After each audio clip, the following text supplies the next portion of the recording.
I'll do it.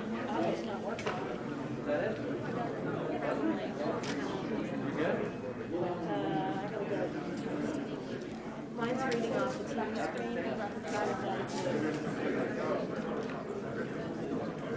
Looks like it. You guys don't have your bag? Yeah, go ahead. Thank you. But I have no doubt. I mean, here. Here, a lot of work.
5-minute warning.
Which one? That one's got it.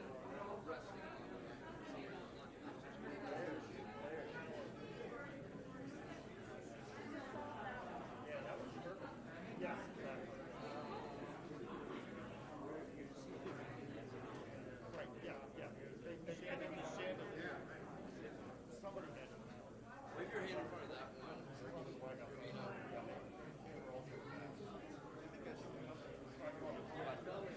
probably trying to get it off the pool table so you can steady. The higher it is, the less noticeable. So we're trying to sort of notice that four minus what you have now, right? Okay, so just well.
Ladies and gentlemen, the President of the United States, Donald J. Trump.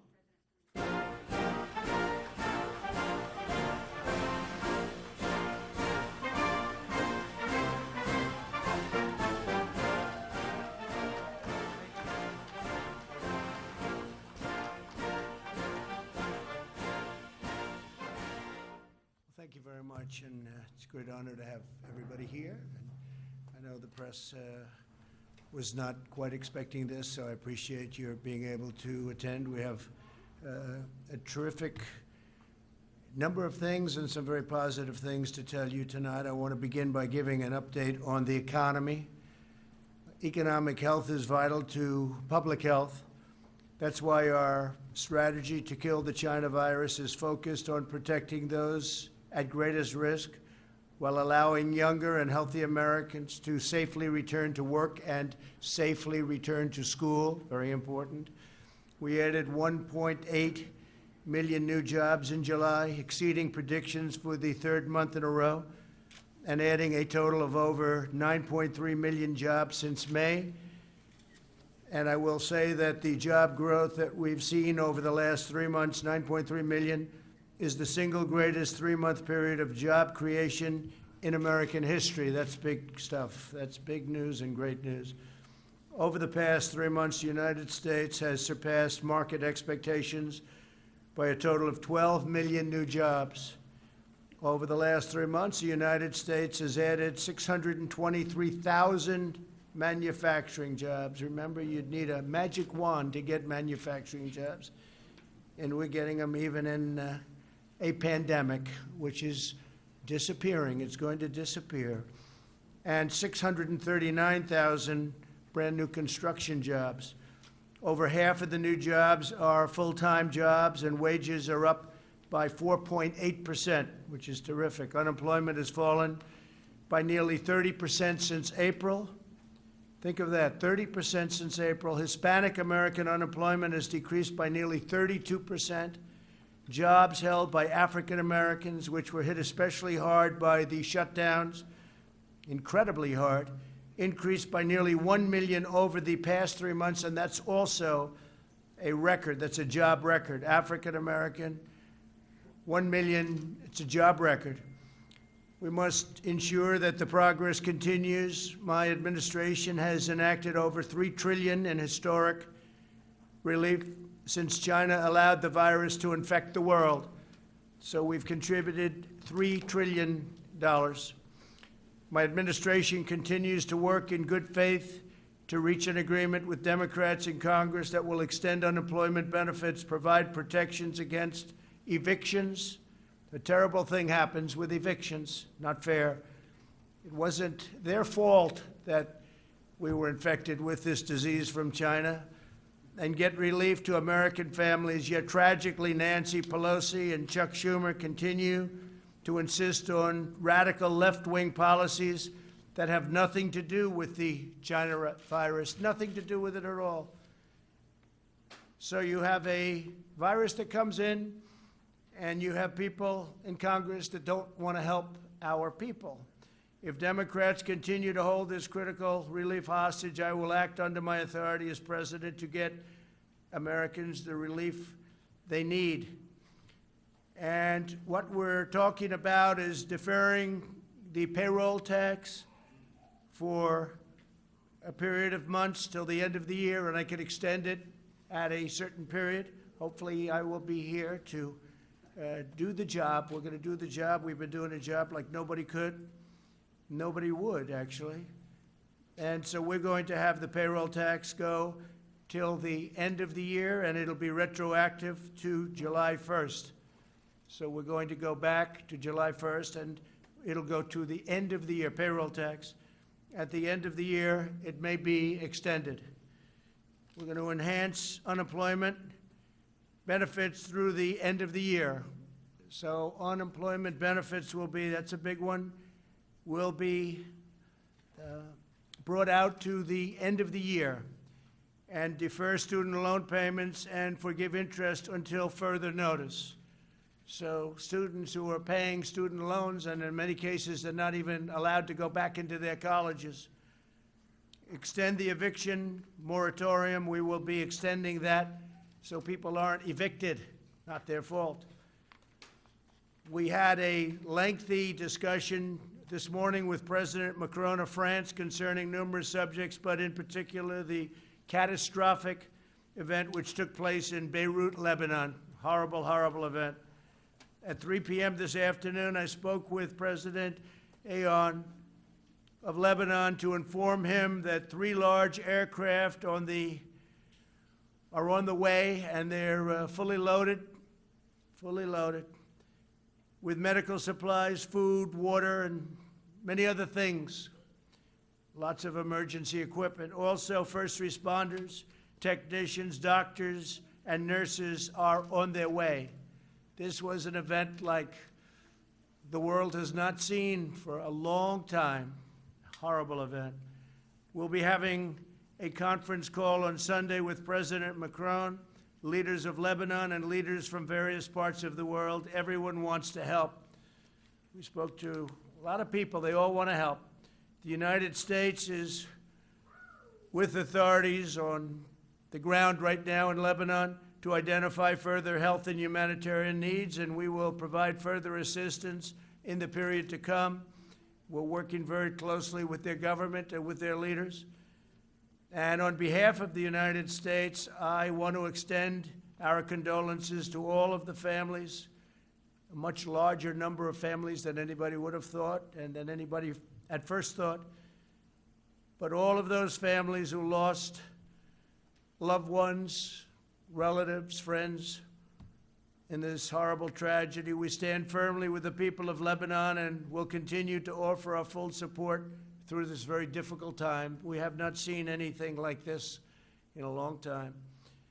As you know, earlier this week I met with American workers at the Tennessee Valley Authority who have been laid off by the leadership at the Tennessee Valley Authority. As you know, this is a form of utility. It's been around for a long time, since FDR, and the head person, not controlled by government, but it's sort of semi-public in a sense, gets paid the highest salary in the world of government. He gets $8 million a year. That's not a bad amount of money. It's $8 million a year, and we are not accepting that, even though we're not the ones that appoint him or her, but in this case him. We're not accepting somebody getting paid $8 million a year. This has been going on for many years. And we will do something about that, and we're already in negotiations right now, including possible termination. They and hundreds of their fellow American tech workers, the workers at the TVA, were being terminated from their positions on top of all of this and on top of the $8 million salary and a chief of staff who makes much more than $1 million a year. But on top of all that, they were being terminated from their positions, these incredible people, in order to train the lower-cost foreign workers imported to replace them. How's that for a law? And this was set up originally to create jobs and economic development. And now they're getting fired, and they're supposed to train people for a much lower, who get a much lower salary. It's crazy. This was a grave injustice. I fired the chairman of the board in response. On Friday, I fired the chairman of the board, along with one other board member. That's the one thing we have. We have the right to fire board members. And I made it clear that if they did not swiftly reverse course, I would continue with these firings of the board members. And we just were informed that they have agreed to change course totally. And today I'm proud to announce that a major victory for the workers of Tennessee and Kentucky and other areas that are covered, great states, that the leadership of the TVA has canceled all of the layoffs and given hundreds of American workers their jobs back. They're being rehired as we speak. In this administration, we live by two rules: buy American and hire American. You can't do that. Can't fire all our workers and hire people back from other faraway parts of the world at lower prices, especially when they have to train the people. And they can never train them as good as what you have, because they've been there for many years. They've done a fantastic job. And they love the TVA. We had a lot of people in the office the other day. A lot of the media was covering it. They love the Tennessee Valley Authority. So, and they're so proud to work for it. But this happened, and it was a terrible thing. So now they're going to get their jobs back. They're all going to be getting their jobs back. Nearly every nation on earth continues to combat the virus. A number of countries are seeing a surge in new cases, including Japan, the Philippines, major parts of Europe. Cases continue to surge in Latin America. It's right now the most infected place anywhere in the world. They have more than doubled in recent days. Latin America is doing very little testing. They're not really equipped to do that. It's tough. In the United States, more than 80% of jurisdictions report declining cases. We're doing very well. You don't hear that too often from the media, but we're doing very well. We have a very large country, very complex country in a sense. More than half of America's counties report fewer than 20 cases last week. So if you look at that, more than half of America's counties report fewer than 20 cases last week. But we have to remain vigilant. We're doing very well, but we have to remain vigilant. Nationally, the percentage of emergency room visits with the coronavirus symptoms is down to almost half what it was in July. The southern states that were very strong hotspots not long ago, Arizona, Texas, Florida, continue to show significant improvement, including increased availability of hospital beds. Arizona now has the smallest number of coronavirus inpatients since mid-June. It's gone. The governor was up, and we had a great meeting, Governor Ducey, and the meeting was terrific. But since mid-June, so they're doing well, and it's going down, heading down very rapidly, actually. Texas is stabilizing and improving rapidly with some progress in the Rio Grande Valley and other communities along the border with Mexico that had shown the biggest increases in hospitalizations and deaths. Florida is also stabilizing. Its statewide positive test rate continues to decrease from 13% on July 23rd to 8% this week. Florida's done very well. It's going down. It's heading down actually quite rapidly. And even Miami, which was the hottest spot in Florida, is heading downward. But Florida has done very well. Texas has done very well and rapidly.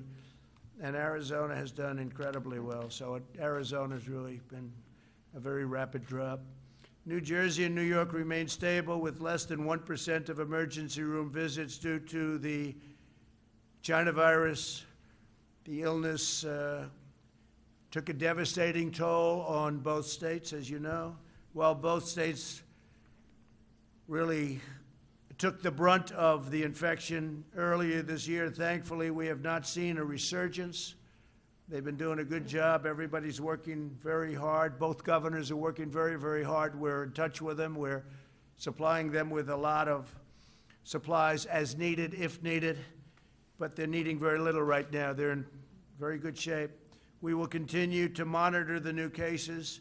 Throughout this crisis, my administration has provided extraordinary support of people, equipment, medical supplies to the people of New Jersey, the people of New York, and to the people of every state, all of our states.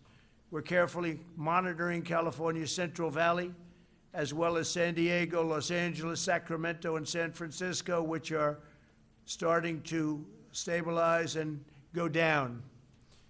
We're carefully watching regions from increasing cases, including Boston and Chicago, as well as the Midwest. We're watching them all very carefully. It's vital that all Americans work together to protect the vulnerable. For this reason, we've delivered vast amounts of protective equipment and testing supplies to nursing homes all across America. We're focused very much on the elderly, especially the elderly where they have heart problems or diabetes problems. Diabetes is a big problem. Approximately half of all deaths have occurred in nursing homes and long-term care facilities. It's an incredible number when you hear half of the deaths have been in nursing homes and long-term care facilities. And I will tell you that I met with owners and representatives of nursing homes, and they are very, very vigilant. They're doing a very good job now. They've really done something that I think is special. They're doing very well in terms of the virus. They're working very hard, and a lot of things happened. A lot of forces came together and hit the nursing homes very hard. But the representatives of nursing homes, in some cases the ownership of nursing homes, are working very hard. The federal government and the private sector have delivered more than 9 million N95 masks 27 million surgical masks, 3 million face shields, 20 million gowns, and 668 million gloves to New Jersey alone. Think of that. We provided $3.4 billion to the state of New Jersey in emergency relief funding. So we happen to be in New Jersey right now, so those are great numbers. The governor's working very hard. Governor Murphy's doing a good job. We're working very closely with him. We've also provided nearly $5 billion to New Jersey hospitals and healthcare facilities. And through the Paycheck Protection Program that you all know so well, we provided $23 billion to support more than 250,000 New Jersey small businesses. A lot of the small businesses that you see that are opening now and going to do well, they're there because of what we did with Paycheck Protection. On therapeutics and vaccine updates, 3 vaccine candidates have now moved into phase 3 trials. This would be years ahead of schedule. We have done wonders with the FDA. I want to thank the FDA and all of the great people there and Dr. Hahn. But we have phase 3 trials already going on, which is, most people would have said, impossible to even think about. Today, Pfizer announced that it will manufacture Gilead's drug remdesivir, where we've had tremendous success. Last week alone, my administration procured and distributed over 120,000 vials of remdesivir, enough to treat more than 19,000 patients. Plasma treatments continue to show incredibly encouraging results, really incredible what's going on. And if you can go to a blood bank, if you've had this disease and beat it, and there are a lot of people that have, if you could, go to a blood bank and donate, that would be a tremendous help. The United States is only 5% of the world's population, but we have conducted over 25% of the world's testing. Think of that, 5%, and we've given 25% of the world's testing. Any proper global analysis of confirmed cases must really take this into account because we're constantly showing cases are up. Well, the reason cases are up because we're doing, one of the reasons, we're doing a lot of testing. We're doing much more testing than anyone else. Close to 65 million tests, where other countries have done very little testing. They'll test people if they get sick. They'll test people if they go into the hospital. They'll test certain people. We're doing tremendous testing, and we're especially doing big testing at the nursing homes. Over the last week, the testing turnaround times have declined significantly as our major commercial labs have begun pooling samples, and we've also been able to send out many more of the tests, which are the 5-minute to 15-minute result tests. Testing samples from multiple patients in one batch is also something that we're very focused on and doing, but in the not-too-distant future, we'll have so many tests where it's a quick test. They call it a quick test, 5 minutes to 15 minutes. So we won't even have to worry too much about the process of sending and receiving. Because if you figure it takes a day to send and a day to receive, and let's say a day at the laboratory, that's 3 days right there. And the other tests, you can have them in 5 to 15 minutes. Over the next 2 weeks, I'll be pursuing a major executive order requiring health insurance companies to cover all pre-existing conditions for all customers. That's a big thing. I've always been very strongly in favor. We have to cover pre-existing conditions. So we will be pursuing a major executive order requiring health insurance companies to cover all pre-existing conditions for all of its customers. This has never been done before, but it's time the people of our country are properly represented and properly taken care of. This follows a series of executive orders to lower drug prices and lower prescription drug prices, and significantly. We had the only year, which was last year, where drug prices went down in 51 years. But we're talking about going down at a level that nobody has even thought possible now, even though the drug companies are running very big ads on me, but that's usually a reason. They're not too happy. They can't be too thrilled. But they've made a lot of money over the years, and prices just go up, not fair. This includes a landmark executive order requiring drug companies to change Americans and charge Americans no more than they charge to foreign countries. So they have to charge Americans no more than they charge to foreign countries. That means our country can't be charged more. So if Germany gets drugs at a very small or low price, and we're paying many times that price in the United States because we pay for all of the research, the development, the promotion, and other things, we will get what's called a favored nations clause we're going to have. And I signed a favored nations clause so that the United States, which is the #1 purchaser of drugs by far in the world, biggest purchaser in the world, not even close. You have other countries that are bigger. If you look at India, China, et cetera, not too many. But we have countries that are bigger, but not even close in terms of ordering drugs. We're the #1 country in the world.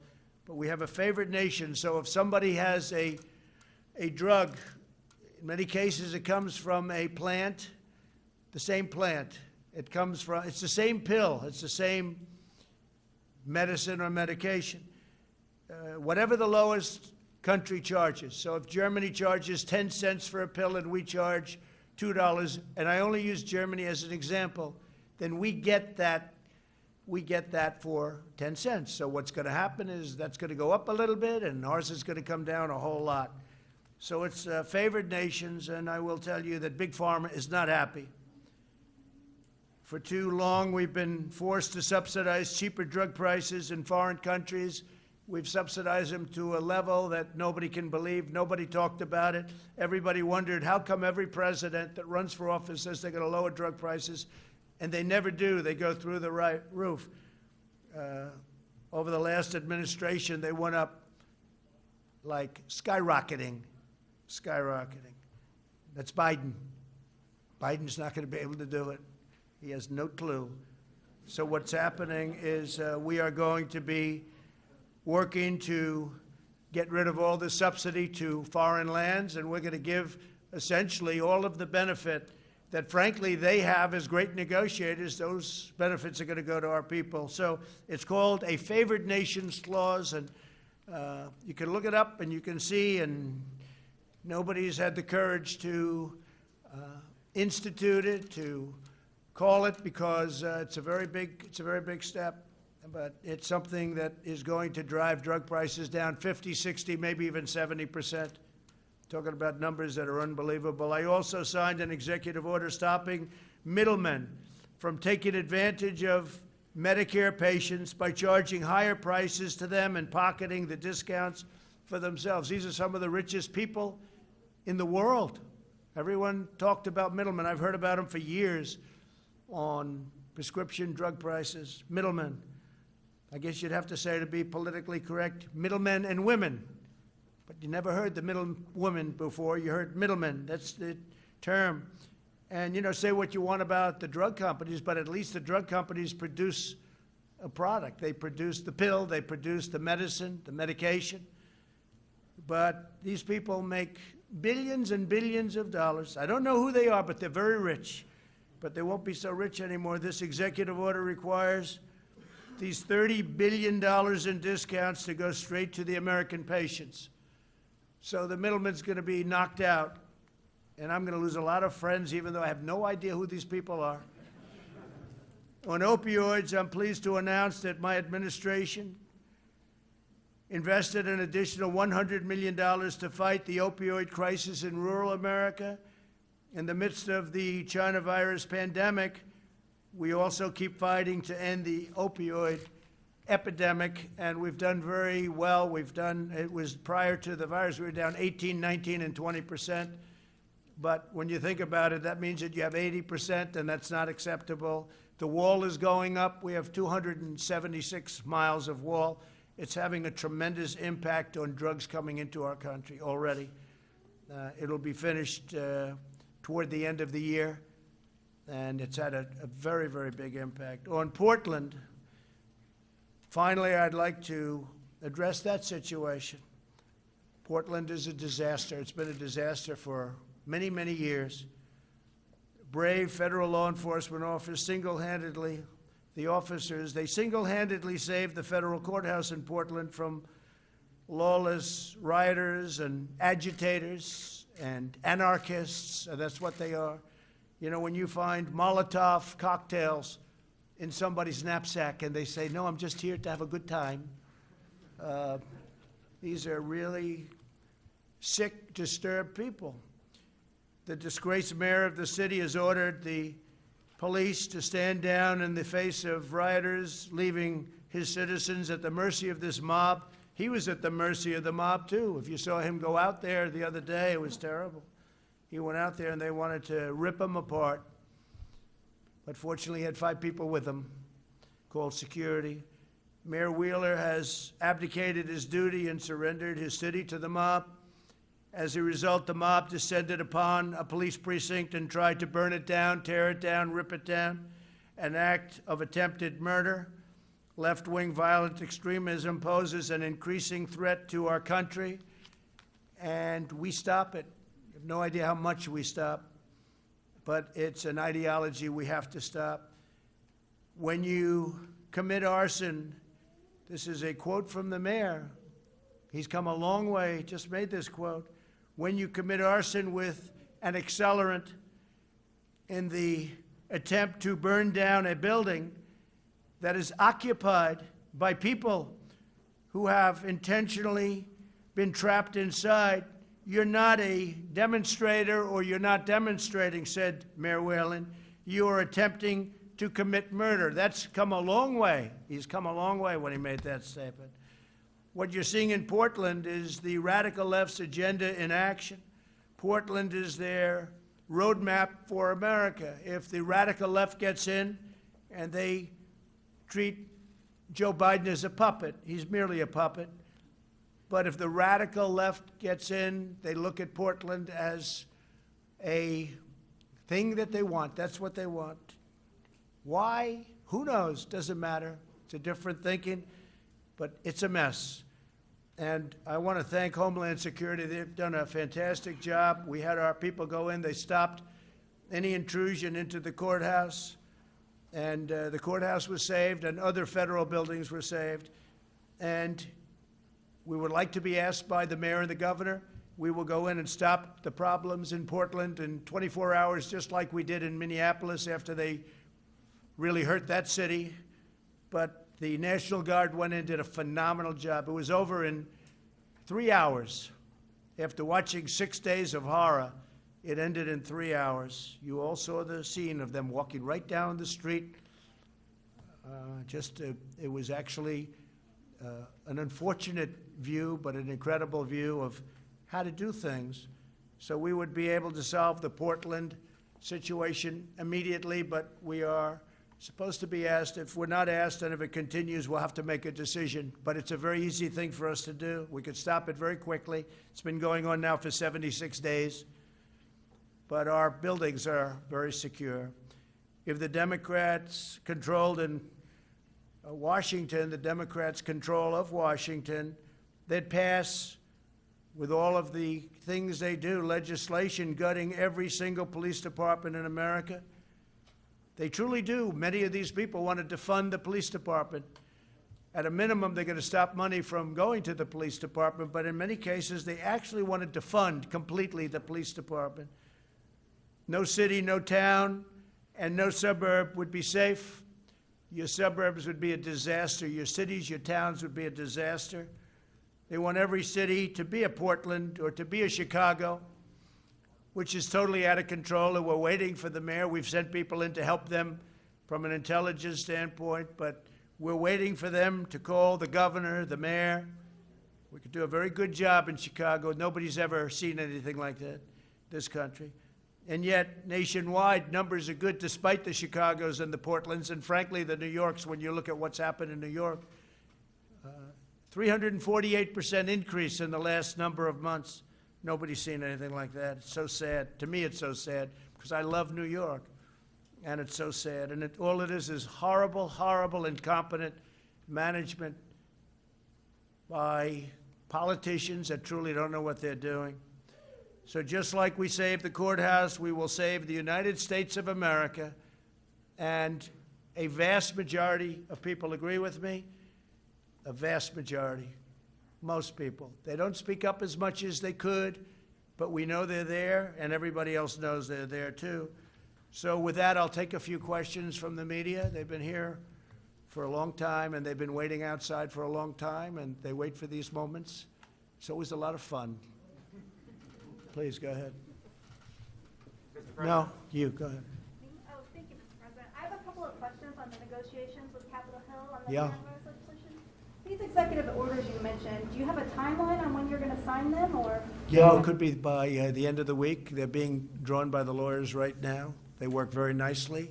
It would be nice to be able to do it with the Democrats, but they're really just interested in one thing, and that's protecting people that have not done a good job in managing cities and states, and nothing to do with COVID, nothing to do with, or little to do. They want to be able to make up for many, many years, in some cases decades of bad management. We can't do that. So that's what they want. They want to do that, and we don't want to do that. Are you concerned about the legality of these executive orders? No, not at all. No, if somebody, well, you always get sued. I mean, everything you do, you get sued. I was sued on the travel ban, and we won. I was sued on a lot of things, and we won. So we'll see. Yeah, probably we get sued, but people feel that we can do it. Jeff, go ahead. Thank you, sir. Mr. President, the intelligence agencies today said that Russia is already meddling in this year's election to hurt Joe Biden, and that China is considering meddling to hurt you. Do you believe that intelligence, and what do you plan to do about it? It could be. I mean, I could be very much. I think that the last person Russia wants to see in office is Donald Trump, because nobody's been tougher on Russia than I have ever. That's not what the intelligence is. Well, I don't care what anybody says. Nobody with any common sense would say, do it. Look at what we've done with our military. Look at what we've done in exposing the pipeline with billions of dollars going to Russia. Look at all of the things we've done with NATO, where I've raised $130 billion a year from countries that were delinquent, and now they're paying all of this money. And the 130, by the way, $130 billion, not million, billion, goes to $400 billion over a few years. And that's all money to protect against Russia. China would love us to have an election where Donald Trump lost to sleepy Joe Biden. They would dream. They would own our country. If Joe Biden was president, China would own our country. And you said another country. What was the third country? No, just those two. No, you didn't say that in the report. The report said Iran also, but you didn't say that. Iran would love to see me. Iran would love to see me not be president. And I'll make this statement. If and when we win, we will make deals with Iran very quickly. We'll make deals with North Korea very quickly. And whatever happened to the war in North Korea, you haven't seen that, have you? If I didn't win the election in 2016, our country would now be, maybe it would be over by now, but in war with North Korea. Everybody said, oh, Trump will get us in war. No, just the opposite. And we actually have a relationship with North Korea, which is something that was never established by the previous administration. You would have been in war with North Korea, and it would have been a very bad war. So North Korea, whether you look at Iran, every one of them will make a deal with us very quickly. Iran is dying to make a deal, but they want to see, because they'd much rather make a deal with Biden. Because if they make a deal with the United States, if China makes a deal with the United States with Biden in charge, they would own our country. Look what I've done. I've taken billions, tens of billions of dollars from China. China was having the worst year they've had in 67 years, and we were having the best year we've ever had. With big tax cuts, with big regulation cuts, we've rebuilt our military. We became independent in terms of energy. We're the energy leader of the world. We were having the best year we've ever had. By the way, African American, Asian American, Hispanic American unemployment numbers, the best in the history of our country. All things, and many other groups too, including women, including high school diploma, no high school diploma, college diploma. Everybody was doing better. The last thing that Russia wants, and China wants, and Iran wants, would be for Donald Trump to win. Yes, please, go Just to ahead. follow up, what do you plan to do about that interference, sir?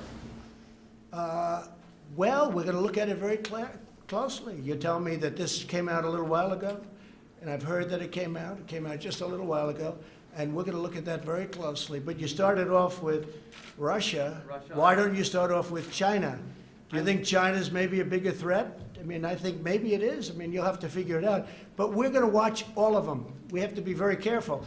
The biggest risk that we have is mail-in ballots, because with the mail-in ballots, called universal mail-in ballots, it is a much easier thing for a foreign power, whether it's Russia, China, Iran, North Korea, many others, people, countries you wouldn't expect. It's much easier for them to forge ballots and send them in. It's much easier for them to cheat with universal mail-in ballots. So I think one of the things we'll have to look at is exactly that. But that's a big problem. That's a big problem. You saw in New York they called the winner, but they have no idea what the vote is. Please, go ahead. Mr. President, we've watched these negotiations go on for weeks. Do you think if you had been more directly involved, we would be in a different position? No, I'm we are totally today? involved. No, they call me all the time. They tell me how they're doing with Nancy and Chuck. But in my opinion, they're just using it as an excuse to try and, Chuck Schumer came out with a strong statement today that you have to get back into school because it's good for the economy, but he doesn't do it. He doesn't practice what he preaches. No, my people, Steve Mnuchin and our wonderful chief of staff, Mark Meadows, they're constantly on the phone with me. I'm totally involved with it, and we are going to do it in a way that's just much easier. We gave them their chance, but they view it as an election enhancement. You talk about foreign countries cheating on the election. Well, the Democrats are cheating on the election because that's exactly what they're doing. If you look at what they're doing, even with these negotiations, that's an influence and an unfair influence on an election. But we're going to win anyway. Yeah, please go ahead. When was the last time you spoke to Speaker Pelosi, though? We're at this historic moment. Why haven't you spoken Well, to her? we'll see. We'll see what happens. But right now, they're not ready. And they're not ready because, frankly, I don't think they care about people. I think they care about their politicians that have done a terrible job running the cities and states, Democrat cities and states, that are bleeding money, that have been so badly run. You take a look at Baltimore, and you take a look at so many different cities, including the ones I've already mentioned. Take a look at what's going on. And they want lots of money to keep it going. For many years, they've been bad. So all I'm doing is we're having it out. We're finally having it out. Yeah, please. Mr. President, if you go ahead on your own on unemployment insurance, I'm wondering both where you're going to get the money to pay for that without Congress, and will people still get $600 a week? We have the money. We have the money. They'll still get $600 a week? I won't say that yet. You'll see that when it happens, but we have the money. Will you say what number? We have it, Justin. We have plenty of money. Yeah, please go ahead. Thank you, Mr. President. You said that the pandemic is disappearing, but we lost 6,000 Americans this week. And just in this room, you have dozens of people who are not following the guidelines in New Jersey, which say you should not have more No, than they don't have 35. this is a political activity. Why are you saying such a bad example, Mr. President? You're wrong on that because it's a political activity. They have exceptions, political activity, and it's also a peaceful protest. So when you have, and as you know, they asked if they could be, a number of, and to me they look like they all have, pretty much all have masks on, but you have an exclusion in the law. It says peaceful protest or political activity, right? In fact, specifically, yeah, it says exactly political activity or peaceful protest. And you can call it political activity, but I'd call it peaceful protest because they heard you were coming up, and they know the news is fake. They understand it better than anybody. And they asked whether or not they can be here. Like the question about Russia, he doesn't mention Iran was in the report. He doesn't mention, or he mentions very late that China was in the report, because that's the way they are. They're not. If the press in this country were honest, it wasn't corrupt, if it wasn't fake, our country would be so much further ahead. But we're doing really great. Thank you all very much. Thank you very much.